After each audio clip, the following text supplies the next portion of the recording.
What's good, everybody? It's your boy, Coach Landon, back with another episode of Beyond Tomorrow Recruiting.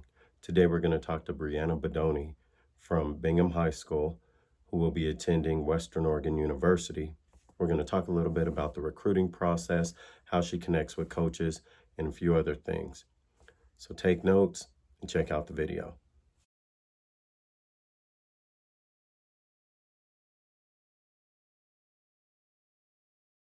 Hey, what's up, everybody? Welcome back to another episode of Beyond Tomorrow Recruiting. Today, we have Brianna Bedonie. I always mess up when I say her name, Brianna Bedonie.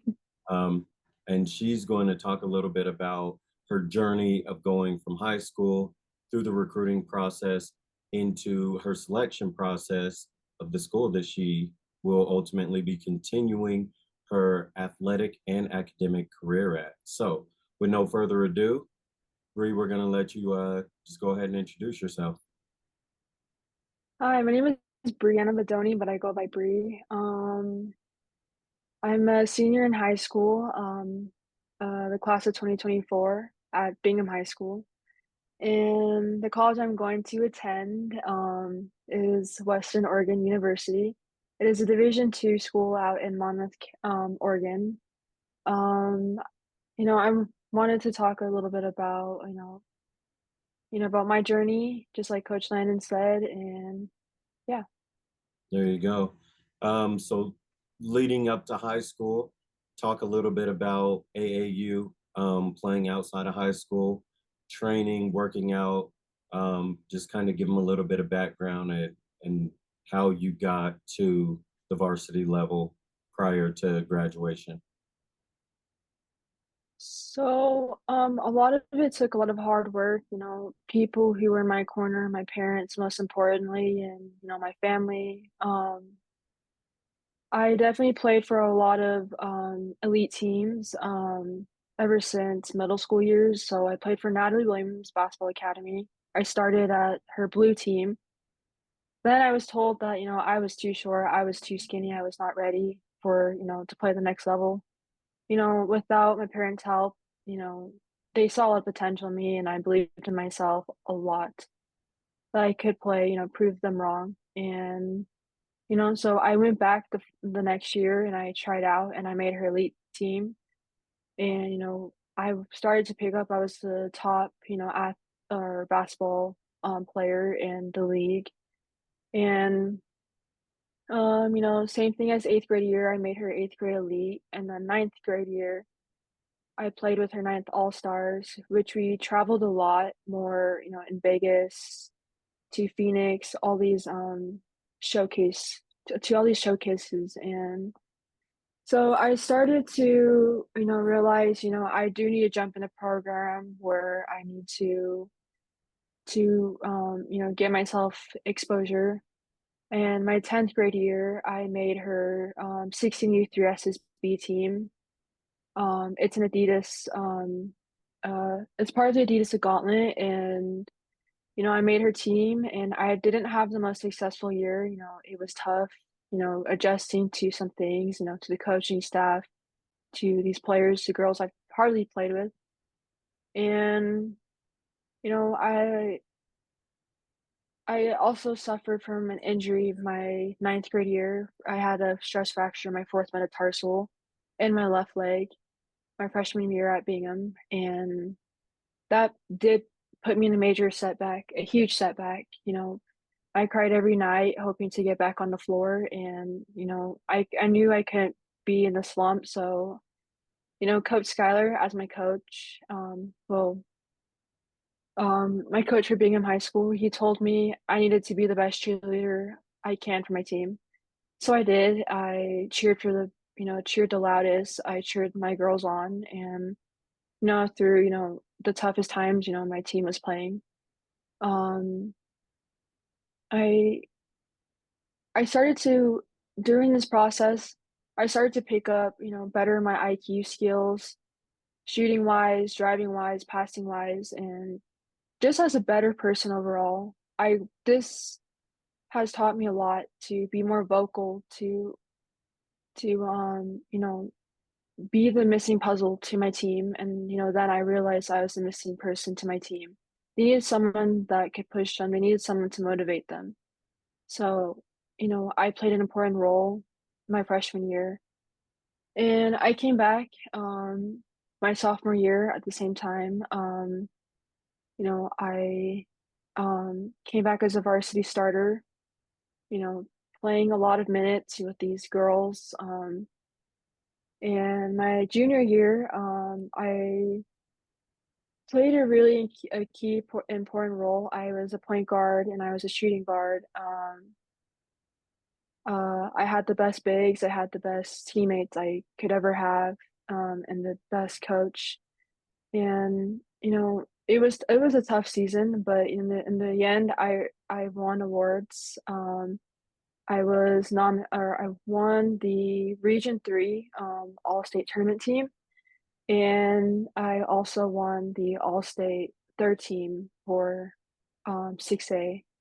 Um, yeah, and then my senior year, for Bingham, I lost a lot of, good friends and, teammates overall. Our roster changed, and so I knew I had to pick up a bigger leadership role for these girls, and so for some girls didn't pick up a ball, and I taught them a lot, and, they got playing time, and they played an important role for our team, and so in the end, we were pretty successful. So just playing that leadership role was, a big impact for my team. I set records. I'm the second leading three-point shooter in Bingham history. I also won awards again for our region too, and then I also won the award for 6A second team for All State. Um, so yeah, that's some things about me in Bingham High School for playing for Bingham High School.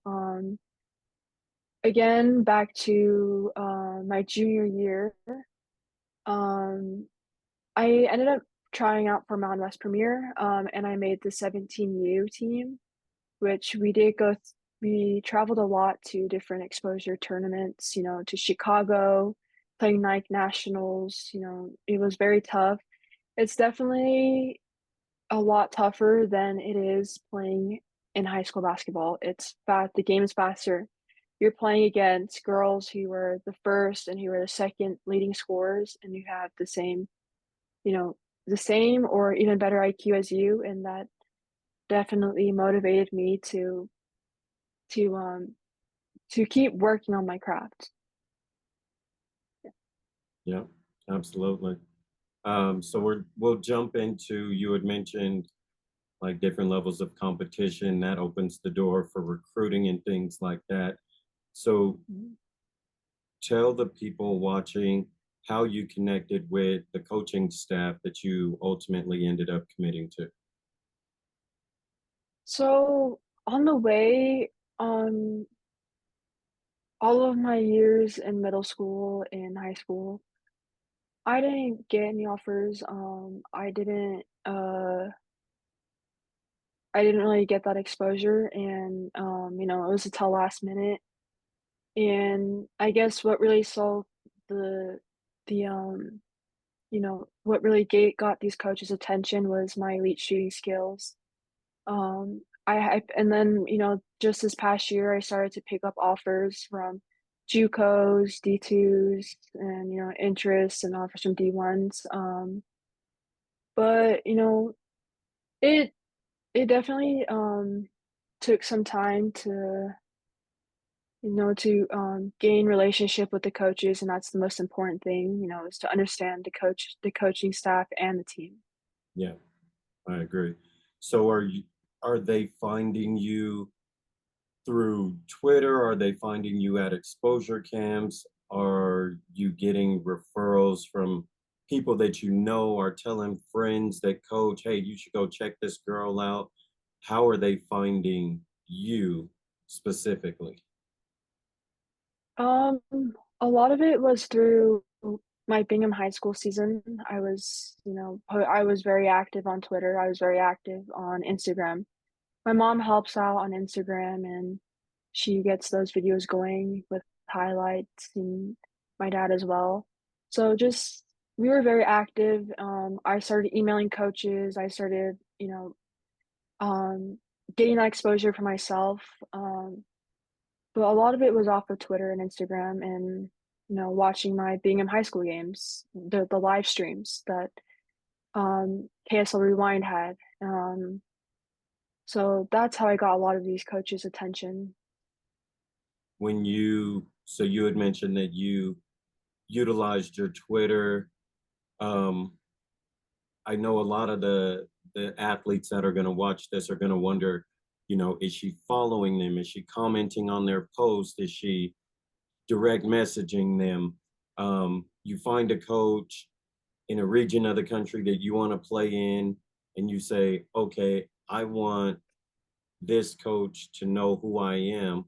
What are some of those steps that you take? Do you go through and kind of like a couple posts so that they get notifications that this person is like several posts, or do you follow them? Do you direct message them and introduce yourself? Do you go to the school website, find their email, and send them an email directly? Kind of, I think a lot of kids wonder, how do I get a coach's attention once I know I want to play at this level, I want to play at this school. So share some of your best practices of just getting a coach's attention. How do you get them to follow you? How do you get them to read your emails? How do you get them to respond to your direct messages? So I started, I was late to the whole Twitter thing. Just this year I recently got it. But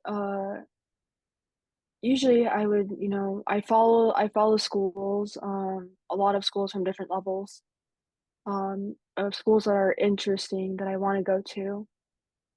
And I follow them and then, the things that they post, of course, sometimes I'll like them and then if it's a school I'm really interested in, it doesn't matter which level, I introduce myself, who I am, kind of send out film. A lot of it was through direct messages, but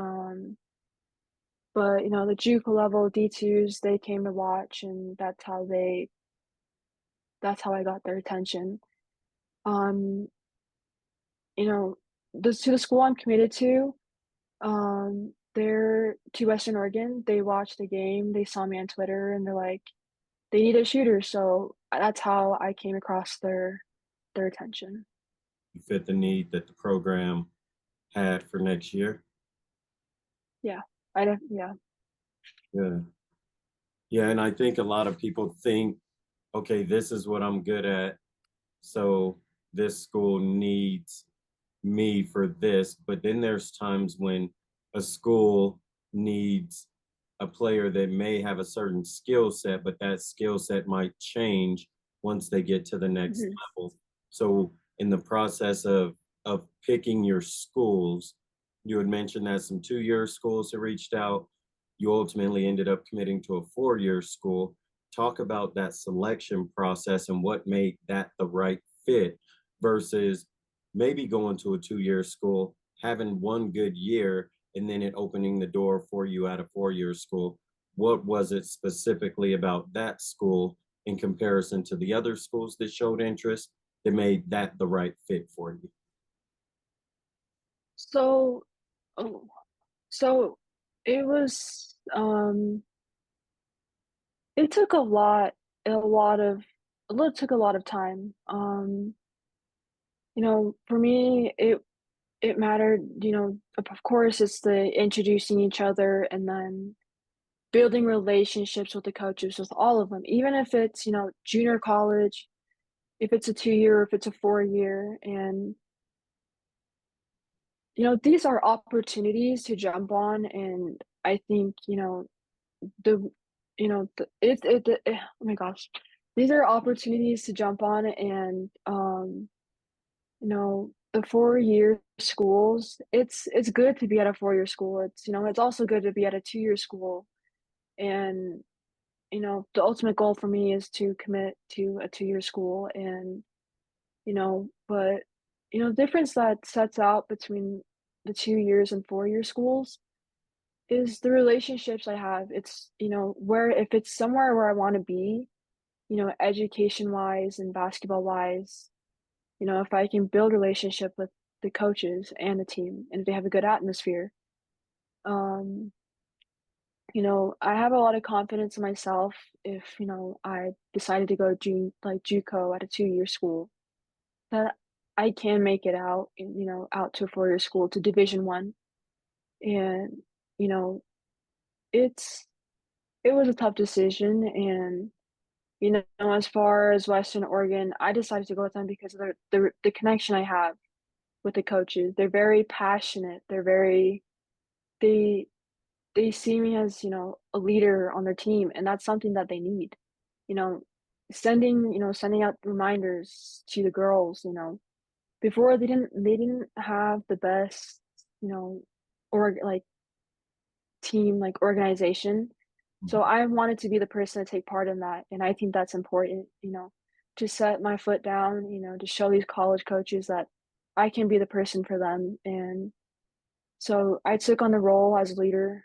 When I get there, I'll be a good leader, and also, most importantly, a versatile guard, a combo guard, that can shoot, that can drive, that can make plays happen. And, that is something that I fit into the program very well.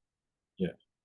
Oh, yeah, I that was probably my favorite part of watching you play was the versatility, playing on the ball, Mhm, and then there's times that other players will handle the ball and they'll run things for you off the ball. Um, I loved watching you guard multiple positions. So mhm, sometimes you're guarding the other team's point guard, sometimes you're guarding the other team's scoring guard or their best perimeter player. Um, mhm, you are a very versatile player, and I knew that if the right fit came along and the right program found you, that you would it was a no-brainer for you to end up at a 4-year school. So I'm glad you found a program that really made you feel comfortable through the recruiting process, and they're mhm. definitely getting a special player for the next 4 years. So um, I'm happy for you. So this is the part of Thank you. the interview that we just kind of we just kind of give you an open mic. It's just you give girls, boys, juniors, incoming seniors, kids who are still going through that high school process that don't know what they don't know, right? Take care of your body, hydrate your body, rest, stretch, be the first one to win sprints in practice, like anything that you want to tell to high school juniors, high school sophomores, even high school freshmen that might watch this video that want to play at the next level, since you've gone through the process and you've gotten to collegiate basketball. What are some of your words of wisdom that you can give to younger student athletes that may watch this video? Oh, okay. So, the biggest thing about being an athlete is handling school. Mhm. Definitely is a major key. The better the grades you have, the more opportunities you get, the more scholarship money you can get to be able to get your basketball and education paid for. And my advice for the freshmen and for the incoming players at whatever level, whatever school is, just do your best. Like be happy for your success, and like don't take the shortcut. The shortcut's not going to get you anywhere. It's just teaching your body and your mind to get used to doing the shortcut. And if you do make it out to college, it's going to be rough. And that is one thing that I hear a lot of college athletes saying is, not to take the shortcut because, you want to be someone who can overcome obstacles, whatever it is on the court and off the court, and take pride in what you have, take pride in the things you got, and, you know, um, even if it's just being the first person to do things, like, that's what coaches want. If it's, a practice or a game you lost or a practice that's a rough practice, like, if a coach tells you to do something like, "Hey, you need to guard this person, like, do better, rebound, box out," like, do it. You want a good response. That is what coaches want. You may do it, but, some players, they do give it a little with attitude, but, you know, the coaches it's all about attitude with the coaches, you know, doing when you make a mistake, you wanna do it 110%. You wanna fix it 110%. Um, it's same off the court as well. Being a good person, being a good person overall, and having good sportsmanship on the court, and no it doesn't matter if the other team starts talking trash because that is, a competitive thing. But having a good reaction on the court is, what the coaches are looking for, you know, what type of person you are, the things that you can contribute if it's cheering on the bench, helping your team, doing the small things.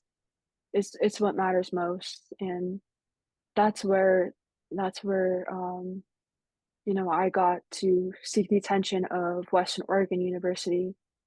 Um, but as far as playing the next level, you just gotta be really consistent. Um, for me, it took a lot of years, a lot of time.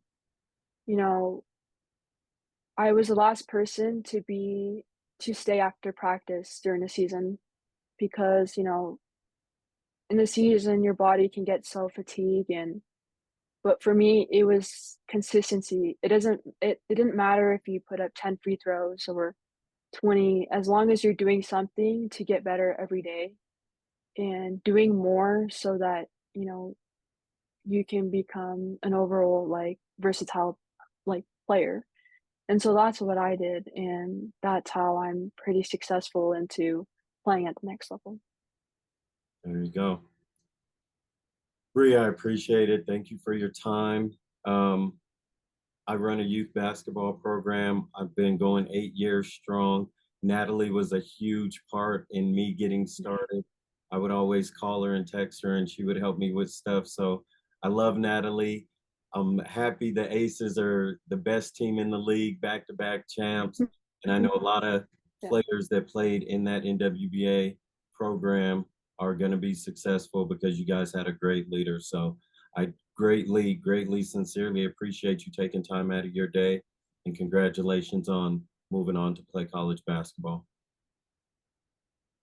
Hey, thank you, Landon. Thank you for the opportunity, and I would love to keeping you connected in the community um, with my journey. Definitely. If you ever need to get in a workout and mom's not available, I'll meet you at the rec center and we can get some work in. Yeah, I don't mind that at all. Yeah, let me know if you want to get some work in. I'd love to work. Okay. Okay. Hey, take care. Peace. I'll see you.